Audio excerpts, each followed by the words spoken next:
అంటే చంద్రబాబు నాయుడు గారు గెలవాలి, ముఖ్యమంత్రి అవ్వాలి, కూటమి ప్రభుత్వం ఏర్పడాలి. ఇప్పుడు తెలుగుదేశం కార్యకర్తలతో పాటు జన సైనికుల శక్తి ఉంది, బీజేపీ నాయకుల శక్తి ఉంది, అలాగే నా వెనక ఒక మహిళా సైన్యం ఉన్నారు, యువత ఉన్నారు. మీ అందరూ నన్ను ముందుకు నడిపిస్తారని కోరుకుంటున్నాను.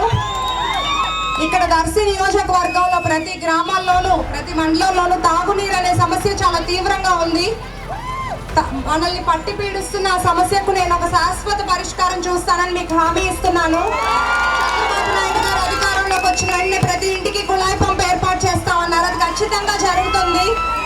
మీరు మీ అమూల్యమైన ఓటును సైకిల్ గుర్తుకేసి నన్ను ఎమ్మెల్యేగా, ఎంపీగా మాగుంట శ్రీనివాసరెడ్డి గారిని గెలిపించాలని కోరుకుంటున్నాను. మన ప్రభుత్వం అధికారంలోకి వచ్చిన వెంటనే యువతకు, మహిళలకు, రైతులకు ఎన్నో మంచి పథకాలు ఉన్నాయి. మహిళలకు ఉచిత గ్యాస్ సిలిండర్లు, 3 గ్యాస్ సిలిండర్లు, ఉచిత బస్సు ప్రయాణం, ప్రతి నెల 1500 రూపాయలు. మహిళలకు అండగా ఉండేది చంద్రబాబు నాయుడు గారు, రైతు పక్షపాతి చంద్రబాబు నాయుడు గారు. కూటమి ప్రభుత్వం ఏర్పడ్డాక మన రాష్ట్రం అభివృద్ధి వైపు పరుగులు తీస్తుందని నేను హామీ ఇస్తున్నాను. ధన్యవాదాలు.